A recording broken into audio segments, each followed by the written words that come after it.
حضرت زبیر وہ صحابی ہیں یعنی جو نبی الاسلام کے بہادر ترین اصحاب میں سے 12 بندے غزوہ احد میں حضور کے ساتھ رہ گئے تھے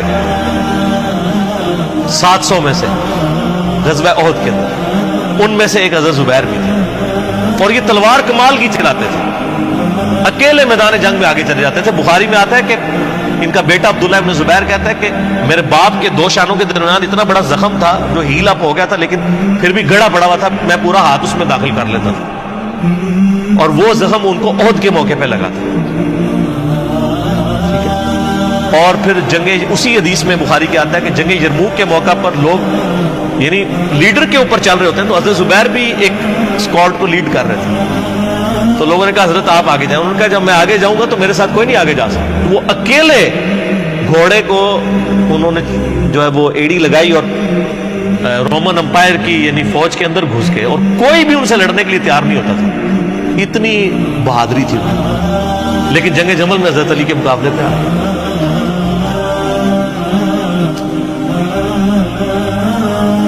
اس تکلیف کا کوئی اندازہ نہیں کر سکتا۔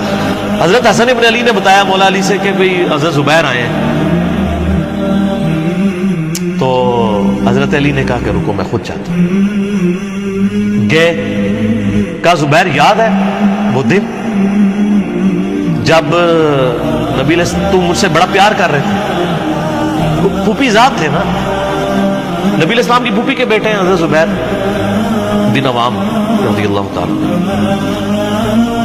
تو حضور نے تم سے ایک بات کہی تھی کہ تم علی سے اتنی محبت کرتے ہو، ایک دن آئے گا کہ تم تلوار لے کے علی کے خلاف کھڑے ہو جاؤ گے۔ تو تم نے کیا کہا تھا؟ یا رسول اللہ میں علی کے خلاف کھڑا ہوں گا؟ اور میں ہاں تم اس وقت ظالم ہو۔ تو حضرت زبیر جو ہے وہ ان پہ غشی طاری ہو گئی، گھوڑے کو یعنی وہ حضرت علی کا پھر سامنا نہیں کر سکے، میدان جنگ سے واپس چلے گئے۔ تو بعد میں حضرت علی کے فوجیوں میں سے ایک بندے نے جا کے پیچھے ان کو دھوکے سے قتل کر کے تو لا کے تو سر حضرت علی کے سامنے رکھا، تو حضرت علی نے کہا کہ زبیر کے قاتل کو میں دوزخ کی بشارت دیتا ہوں، کیونکہ زبیر جنتی تھا۔ تو وہ شخص پھر حضرت علی سے ناراض ہو گیا کہ میں نے تجھے حکم دیا تھا، جب میں نے ان کو جانے دیا تو نے یہ کام کیوں کیا؟ تو وہ پھر خارجی ہو گیا۔ اور یعنی یہ وہ محبت تھی، وہ جہاں محبت تھی وہ نظر آتی تھی۔ ظاہر ہے کہ ایک بندے کی ایک غلطی سے اس کی پوری زندگی 0 سے ملٹیپلائی نہیں ہو جاتی، جس نے اتنا کچھ دین کے لیے کنٹریبیوٹ کیا کبھی نہیں ہو سکتا ایسا۔ حضرت علی کو بھی اس بات کا پتہ تھا۔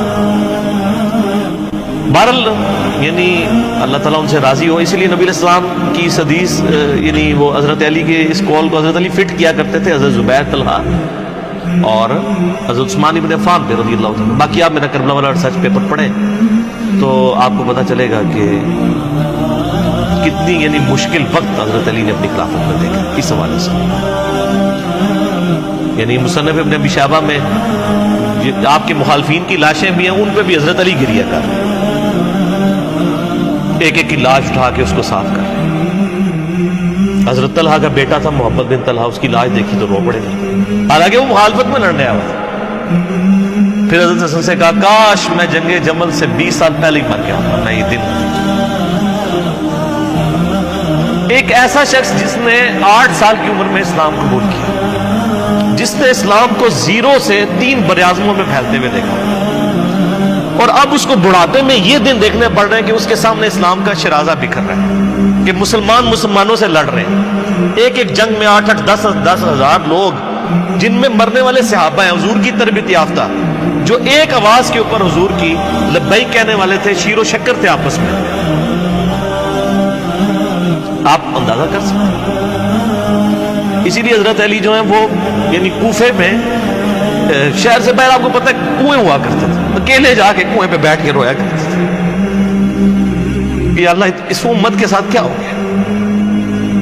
کوشش کرتے رہے، اینڈ رزلٹ یہ ہے کہ وہ خلافت کا نظام۔ اسی لیے مصنف ابن ابی شیبہ میں آتا ہے کہ آپ نے فجر اور عشاء کی نمازوں میں قنوت نازلہ پڑھی, اللہم علیک بمعاویہ و اشیاعہ, اے اللہ معاویہ اس کے شیعہ کو برباد کر, علی اور اس کے عمرو بن عاص اور اس کے شیعہ کو, ابا سلمی اور اس کے شیعہ کو, قیس اور اس کے شیعہ کو برباد کر. باقی احادیث میں آپ علیہ السلام نے جو بشارت کر دی تھی, مسنن نسائی کبریٰ کے اندر حدیث موجود ہے, حاکم کے اندر, کہ نبی علیہ السلام نے حضرت علی سے ایک دن فرمایا تھا, اے علی اگلی امتوں میں سب سے بڑا بدبخت وہ تھا جس نے قوم عاد کی اونٹنی کو قتل کیا اور اس کے بعد عذاب آ گیا. میری امت کا سب سے بڑا بدبخت وہ ہوگا جو تیرے سر کے خون سے تیری داڑھی کو رنگ دے, اور وہی ہوا ہے. اور اس کے بعد پھر دیکھیں امت ایک جگہ جمع نہیں ہوئی. حضرت علی ایک آخری کوشش تھی, اور جن لوگوں نے اس وقت ساتھ نہیں دیا پھر ان کو دنیا میں اس کا خمیازہ بھگتنا پڑا ہے. عبداللہ بن عمر نے بیعت نہیں نہ کی تو صحیح بخاری اٹھا کے دیکھیں, عبداللہ بن عمر کو آل امیہ نہیں قتل کروایا, حجاج بن یوسف نے زہر آلود نیزہ مروا دیا.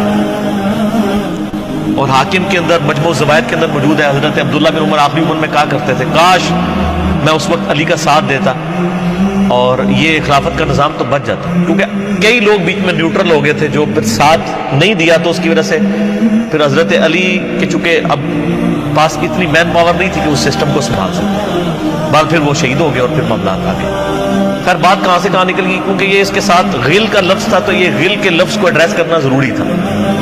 تو آج ہم جب جنگ جمل صفین نہروان کو ڈسکس کرتے ہیں تو یہ کوئی غل والی بات نہیں ہے, یہ وہ چیزیں ہیں جو ایک ریالٹی ہیں, اور وہ اگر یہ غل والی بات ہے تو نبی علیہ السلام کے دل میں بھی نعوذ باللہ غل تھا, مولا علی کے دل میں بھی غل تھا, ایسا نہیں تھا.